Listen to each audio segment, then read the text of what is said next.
बोलिए श्री सतगुरुदेव भगवान की जय। सच्चे दरबार की जय। आशु पिता भगवान की जय। बड़ी बड़ी कीर्तन सभाएं, उसमें उपस्थित सैकड़ों लोग, भव्य मंच, उन पर कीर्तनकार के रूप में प्रतिष्ठित मैं महेंद्र कौर इन मंचों पर खूब खुलकर पूरे भावों से ओत-प्रोत होकर कीर्तन किया करती थी। श्रोतागण कहते कि मेरी आवाज़ में जादू है, कशिश है, ईश्वर की दी हुई अद्भुत मिठास है, इसलिए मैं अपने क्षेत्र में काफ़ी प्रसिद्ध थी। सबसे हैरानी की बात तो यह थी कि यह क्षेत्र भारत की आध्यात्मिक भूमि का कोई हिस्सा नहीं था। जी हाँ, मेरा जन्म और पालन पोषण विदेश में हुआ। बचपन से ही मुझे कीर्तन करने का शौक लग गया। यूं ही कब बचपन बीता और कब मैं बड़ी हो गई पता ही नहीं चला। इतनी बड़ी कि मेरे माता पिता ने मेरी शादी कर दी। शादी करके मैं अपने पति के साथ इंग्लैंड आ गई। इंग्लैंड पहुंचकर देश बदला, घर बदला, परिवार बदला, आबो हवा बदली, खान पान बदला, रहन सहन में परिवर्तन आया। बस यदि कुछ नहीं बदला तो वह था मेरा कीर्तन करने का शौक। मैं इंग्लैंड में भी उसी शिद्दत से कीर्तन पाठ करने लगी। सूरज उगते ही मैं रियाज करती, फिर दिन भर कभी किसी के यहाँ तो कभी किसी के यहाँ कीर्तन पाठ करती। मुझे कीर्तन करने का जैसे नशा सा हो गया था। मेरे कीर्तन में काफ़ी सेवा भी चढ़ाई जाती थी, पर मैंने उन सेवा का कभी एक रूप भी अपनी जेब में नहीं डाला। हारमोनियम पर जो भी सेवा आती, कीर्तन के बाद उसे बिना गिने ही मैं ईश्वर के चरणों में समर्पित कर देती थी, क्योंकि मैं कमाने के लिए नहीं गाती थी। प्रभु का कीर्तन मेरा व्यवसाय नहीं था, वह तो मेरी जिंदगी का मकसद था, जीने का कारण था। लेकिन इन सब खूबियों के ऊपर मुझ में एक ऐसा दुर्गुण था जो अकेला मेरी सारी अच्छाइयों पर भारी पड़ रहा था। वह था अहंकार का दुर्गुण। किसी ने सही कहा है, अच्छा होने का अहंकार होना सबसे बड़ा रोग है। मुझे यही रोग भयंकर रूप से लग चुका था। मुझे लगता था कि मैं ईश्वर का इतना सुंदर कीर्तन करती हूँ और कोई मूल्य भी नहीं लेती, सबसे इतना मीठा बोलती हूँ, व्यवहार कुशल है, भला इतने गुण भी कभी किसी में एक साथ हो सकते हैं। सूक्ष्म रूप में मेरे अंदर यह विचार गहरे बैठ चुके थे कि इस कलयुग में मेरे जैसे निस्वार्थ लोगों का होना मुश्किल है। एक बहन अक्सर मेरी कीर्तन में आया करती थी। उसने गुरुदेव श्री आशुतोष महाराज जी से ज्ञान लिया हुआ था। एक दिन गुरु महाराज जी उसके अनुभव में आए और उसे आज्ञा दी कि वह जो कीर्तन करती है, तू जाकर उसे सत्संग सुना, ब्रह्म ज्ञान का संदेश दे। महाराज जी की आज्ञा सुनकर तो उस बहन के होश उड़ गए। उसे समझ नहीं आया कि वह मुझे महाराज जी के ज्ञान का संदेश कैसे दे, क्योंकि वह जानती थी कि मैं बहुत कट्टर हूँ। अपने धर्म के अलावा और किसी धर्म की एक बात सुनना भी मुझे गवारा नहीं था। इसलिए कई महीनों तक उसने मुझसे कुछ कहने की हिम्मत ही नहीं की। लेकिन गुरु महाराज जी की आज्ञा वह अवहेलना भी नहीं कर सकती थी। आखिरकार उसने एक तरकीब सूझी। एक दिन जब मैं अखंड पाठ कर रही थी तो वह मेरे पास आकर बैठ गई। उस दिन दोबारा उसे महाराज जी की स्पष्ट आवाज़ सुनाई दी, जा इसे सत्संग सुना, तू चिंता मत कर, यह सब जो बोल रही है वह यह नहीं, इसका अहंकार बोल रहा है। महाराज जी की आवाज़ सुनकर उस बहन में साहस आया। वह मेरे पास आई और बोली, मैं फलां तारीख को इतने बजे अपने घर पाठ करवाना चाहती हूँ, क्या आप आएंगी? मैंने कहा, हाँ हाँ, क्यों नहीं, मेरा तो काम ही यही है, पर मुझे अपनी डायरी में देखना पड़ेगा कि कहीं पहले से ही वह दिन किसी और को तो नहीं दिया हुआ। मैंने डायरी खोली और देखा तो वह दिन खाली नहीं था।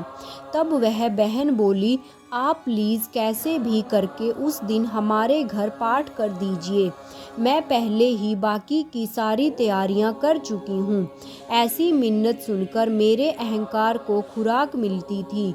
मैंने बड़े अंदाज से कहा, माफ़ कीजिए बहन, पर मैं अपने उसूलों की पक्की हूँ। जिसने पहले तारीख ली है उसे ही कीर्तन मिलेगा। इतना कहकर मैं घर आ गई। घर आते ही मुझे फ़ोन आया कि उस दिन का जो प्रोग्राम था वह कैंसिल हो गया है। अब मैंने तुरंत उस बहन को फ़ोन लगाया और उसे वह तारीख दे दी। निश्चित दिन को मैं वहाँ कीर्तन करने के लिए पहुँची, पर वहाँ काफ़ी लोग एकत्र थे। मैंने कीर्तन किया, सबने बड़े ध्यान और भावों से सुना। मेरे कीर्तन करने के बाद एक बहन ने सत्संग किया। उसने सत्संग में दिव्य ज्योति जागृति संस्थान के गुरुदेव श्री आशुतोष महाराज जी के विचारों को बहुत सुंदर तरीके से सामने रखा। वह बहन भी गुरु महाराज जी की शिष्या थी। उसका सत्संग सुनकर मेरी आत्मा को एक खिंचन महसूस हुई। मैं ना चाहते हुए भी पूरा समय वहाँ बैठी रही। सत्संग समाप्त होने पर उन बहन जी ने मुझे अकेले में कुछ देर और सत्संग सुनाया। मैं नहीं जानती थी कि यह सब उन लोगों का प्लान था। कीर्तन रखना, सत्संग रखना, सबके पीछे एक ही कारण था कि मुझे ब्रह्म ज्ञान का संदेश दिया जाए। वे सब गुरु महाराज जी के शिष्य थे और महाराज जी की आज्ञा को पूरा करने के लिए उन्होंने यह सब प्लान बनाया था। फिर बाद में उन बहन जी ने मुझे संस्थान की एक किताब दी जिसका नाम था सत्य की खोज। साथ ही संस्थान का जो इंग्लैंड में आश्रम है उसका पता भी दिया। घर आकर मेरे मन में विचार आया कि यह तो किसी दूसरे धर्म के गुरु लगते हैं, भला मैं इनके पास क्यों जाऊं। इसलिए मैंने वह किताब और पते वाला कार्ड अपनी अलमारी में कपड़ों के नीचे दबाकर रख दिया। जिंदगी फिर पुराने तरीके से चलने लगी, पर ज़्यादा दिन नहीं चल पाई। अचानक से एक के बाद एक परेशानियां आने लगी, घर में भी और बाहर भी।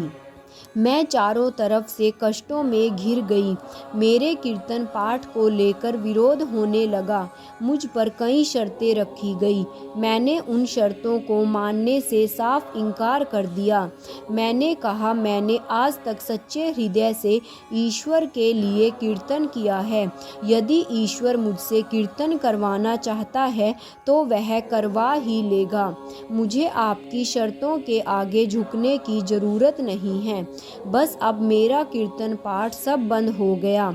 मैंने अपने आप को घर की चार दीवारी में कैद कर लिया। अपना फ़ोन तक बंद कर दिया ताकि कोई मुझसे संपर्क ना कर सके। इस तरह मैं घोर डिप्रेशन की मरीज हो गई। सारा दिन बिस्तर पर पड़ी रहती थी, गुमसुम चुपचाप लेटी रहती थी, लेकिन भीतर विचारों का तूफान मचा रहता था। हमेशा सोच विचार में डूबे रहने के कारण मेरे सिर में दर्द रहने लगा। मुझे माइग्रेन का रोग लग गया। कई बार जब माइग्रेन का दर्द बढ़ जाता तो मैं अपना सिर जोर जोर से दीवार पर मारती। मेरी हालत खराब होती जा रही थी। गुरुदेव श्री आशुतोष महाराज जी चाहते थे कि मेरे जीवन में कष्ट आने वाले हैं। आकाश में ऊंची उड़ती पतंग की डोर कटने वाली है, इसलिए उन्होंने मेरी डोर कटने से पहले ही मुझे सहारा देना चाहा। तभी तो मुझे ब्रह्म ज्ञान का संदेश दिलवाया, लेकिन मैंने अपनी अज्ञानता के कारण उस संदेश को अनसुना कर दिया। यही कारण था कि जिस कंठ से कभी ईश्वर का कीर्तन हुआ करता था, अब उसी कंठ से दर्द भरी कराह निकलती थी। लेकिन गुरु महाराज जी तो दया के सागर हैं। उन्होंने अपनी करुणा के चलते एक बार फिर मुझे रास्ता दिखाया। एक दिन मैं बिस्तर पर लेटी थी, मेरी आंखें बंद थीं, लेकिन मैं सो नहीं रही थी। अचानक मुझे श्री गुरु आशुतोष महाराज जी दिखाई दिए। महाराज जी प्रकाश के घेरे में थे। उन्होंने सफ़ेद रंग का चोला पहना हुआ था, सिर पर सफ़ेद रंग की पगड़ी बंधी हुई थी। वे बड़ी कड़क आवाज़ में बोले, तू यूँ लेटी हुई क्यों है? चल उठ, खड़ी हो जा। इतना सुनना था कि मैं घबरा गई। डर के मारे आंखें खोल ली, उठकर बैठ गई। मुझे लगा कि डिप्रेशन के कारण मेरा दिमाग खराब हो गया है, तभी मुझे ऐसे उल्टे सीधे दृश्य दिखाई पड़ रहे हैं। मैंने उठकर पूरे घर का एक चक्कर लगाया और फिर आकर बिस्तर पर लेट गई। लेटते ही दोबारा महाराज जी दिखाई दिए। वे बोले, समय बर्बाद मत कर, तेरे पास जो कार्ड पड़ा है उस पते पर जा। मैं उठकर बैठ गई और सोचने लगी कि कौन से पते की बात कर रहे हैं। फिर याद आया कि करीब 6 महीने पहले मैं सत्संग में गई। वहाँ मैंने इन्हीं गुरु का स्वरूप देखा था। एक बहन ने मुझे एक संस्थान का पता भी दिया था, पर चूंकि इस घटना को 6 महीने बीत चुके थे, इसलिए मुझे कुछ याद नहीं आ रहा था कि मैंने वह पते वाला कार्ड कहाँ रखा था। मैं तुरंत उठी और अपनी अलमारी में खोजने लगी। काफ़ी देर खोजने के बाद मुझे वह किताब और पता मिल गया। मैं फिर सीधा अपने देवर के पास गई और कहा, क्या तुम मुझे इस पते पर ले जाओगे? यह सुनकर तो वह खुश हो गया, क्योंकि सभी घर वाले चाहते थे कि मैं किसी तरह घर की चारदीवारी से बाहर निकलूं, खुली हवा में सांस लूं, ताकि अपने डिप्रेशन से उभर सकूं। मेरा देवर मुझे ले जाने को फ़ौरन तैयार हो गया। आश्रम पहुंचते ही पता नहीं क्यों मुझे रोना आने लगा। मैं ऊंची ऊंची आवाज़ में रोने लगी। जब सामने आसन पर गुरु महाराज जी का स्वरूप लगा देखा तो स्वरूप की ओर दौड़ी गई। उनके आगे माथा टेककर खूब रोई। मेरे मन को समझ नहीं आ रहा था कि मैं यह बचकानी हरकत क्यों कर रही हूँ, पर आज मन की एक नहीं चल पा रही थी। मेरी अंतरात्मा प्रबल हो चुकी थी। जन्म जन्मांतर से बिछड़े अपने परमात्मा को पाकर वह गम और खुशी के आंसू बहा रही थी। अपने आंसुओं से उनके चरणों का प्रक्षालन कर रही थी। यह आत्मा की परमात्मा से मिलन की सुंदर बेला थी। वहाँ उपस्थित संगत इस मिलन का स्वाद चख चुकी थी, इसलिए उन्हें मेरा यह बर्ताव बचकाना सा बेतुका नहीं लगा। उन्होंने मेरे भावों की गहराई को समझा और उसे उचित मान दिया। वहाँ पर वह बहन जी भी बैठी थी, जिन्होंने मुझे 6 महीने पहले सत्संग सुनाया था।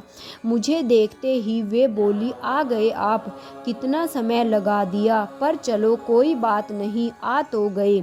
अगले हफ्ते गुरु पूजा थी। आश्रम में काफ़ी बड़े स्तर पर गुरु पूजा का कार्यक्रम आयोजित किया गया था। मैं भी उस कार्यक्रम में पहुंची। आज आसन पर जो महाराज जी का स्वरूप रखा था वह पहले से अलग था। आज महाराज जी के सिर पर पगड़ी नहीं बंधी हुई थी, उनके केश खुले थे। महाराज जी का यह स्वरूप देखते ही मेरी आत्मा मुग्ध हो गई। इच्छा हुई कि बस उन्हें निहारती ही रहूं। मैंने जीवन में पहली बार आरती उतारी और सोचने लगी कि मैं कितनी भाग्यशाली हूँ कि धरा पर साक्षात गुरु रूप में विराजित परम सत्ता की आरती उतार रही हूँ। फिर मैंने महाराज जी के स्वरूप पर तिलक लगाया। पूजा समाप्त होने पर एक बहन ने मुझसे पूछा, क्या आपको ब्रह्म ज्ञान मिल गया है? मैंने कहा, नहीं नहीं, अभी नहीं मिला। तब मैंने ज्ञान के लिए अपना नाम लिखवाया। करीब 4 सप्ताह बाद मुझे ज्ञान दीक्षा के लिए बुलाया। ज्ञान के समय मुझे बहुत से दिव्य अनुभव हुए। मैंने अनंत प्रकाश देखा, अलग अलग रंगों का प्रकाश। फिर गुरु महाराज जी के भी दर्शन हुए। अंत में तो स्वयं भगवान श्री कृष्ण ने सुराही से मुझे अमृत का पान करवाया। ज्ञान दीक्षा को पाकर मुझे जैसे एक नशा ही चढ़ गया। घर आते ही मैं दोबारा साधना में बैठ गई। साधना में बैठते ही मानो अंतर जगत का टीवी स्टार्ट प्रकट हो गया। एक के बाद एक दिव्य दृश्य अंतरपटल पर दिखाई देने लगे। मैंने उनका खूब आनंद लिया, और जब आनंद आ जाता है तो दुख तो रहता ही नहीं। इसलिए समय के साथ मेरी सारी दुख तकलीफ़ें बीमारियां ख़त्म हो गई। मेरा जीवन फिर से महक उठा। एक दिन आश्रम से प्रचारक दीदी का फ़ोन आया। उन्होंने कहा, कल सत्संग में आपकी कीर्तन की सेवा है, आप सही समय पर आ जाना। सेवा पाकर मन प्रसन्न हो उठा। मैंने जल्दी से डायरी खोली और भजन तैयार कर लिए। अगले दिन ठीक समय पर आश्रम पहुंच गई। पर यह क्या, जैसे ही मैंने मंच पर कदम रखा मेरे शरीर में करंट दौड़ने लगा। मैं कांपने लगी। ऐसा लगा जैसे मुझे कुछ नहीं आता, न गाना न बजाना। मैं मंच पर बैठकर क्या करूंगी? मुझे समझ नहीं आ रहा था कि ऐसा क्यों हो रहा है। मैं तो बचपन से गाती आई थी। सैकड़ों लोगों के सामने कीर्तन किया करती थी। कभी जाना ही नहीं था कि डर क्या चीज़ है। फिर आज क्यों मुझ पर डर हावी हो रहा था। उधर वह बहन मेरा नाम अनाउंस कर चुकी थी, पर मेरी हिम्मत ना तो हारमोनियम को छूने की हो रही थी, ना ही कंठ से कोई राग छेड़ने की। हारकर मैंने दोनों हाथ जोड़े, आंखें बंद की और महाराज जी से प्रार्थना करने लगी कि हे प्रभु, मेरी लाज रखो, मेरे गुनाहों को क्षमा करो। मैं जानती हूँ आपके पावन दरबार में, आपके पावन मंच पर अच्छे हृदय वाले नहीं गा बुरे हृदय वाले नहीं गा सकते। यह मंच कलाकारों की नहीं बल्कि भक्तों की सेवा ग्रहण करता है। इसलिए हे गुरुदेव, मेरे मन के सारे बुरे विचारों को मिटा दो, मुझे निर्मल एवं शुद्ध कर दो। मेरी भावपूर्ण सेवा ग्रहण करो, ऐसी सेवा जिसमें अहंकार का कोई कण ना हो। मैं जान चुकी हूँ कि इस कंठ में सरस्वती केवल आपकी आज्ञा पर ही विराजती है, मेरा उसमें कोई योगदान नहीं। कृपा करो गुरु महाराज जी, मुझे भी यंत्र बनाकर अपना कार्य करा लो। गुरु महाराज जी ने मेरी प्रार्थना स्वीकार की। वे मेरे अंतर हृदय में प्रकट हुए और उनकी दिव्य वाणी मुझे स्पष्ट सुनाई दी। महाराज जी बोले, वह चला गया। मैंने पूछा, महाराज जी कौन चला गया? महाराज जी बोले, अहंकार। उसके रहते तू इस मंच पर नहीं गा सकती थी। फिर महाराज जी अंतर्ध्यान हो गए। मैंने नेत्र खोले और हारमोनियम पर मेरी अंगुलियां खुद चलने लगी। जीवन में पहली बार यह दिव्य एहसास हुआ कि बिना ईश्वर को जाने उसके लिए गाने और ईश्वर को जानकर उसके लिए गाने में कितना अंतर होता है। पहले मैं मन बुद्धि की वाणी से गाया करती थी, परंतु अब यंत्र बनाकर गुरु रूपी प्रसाद का आनंद उठा रही हूँ। अब तो बस यही प्रार्थना है कि यह जिंदगी प्रभु का यंत्र बनकर गुजर जाए। जय श्री राम।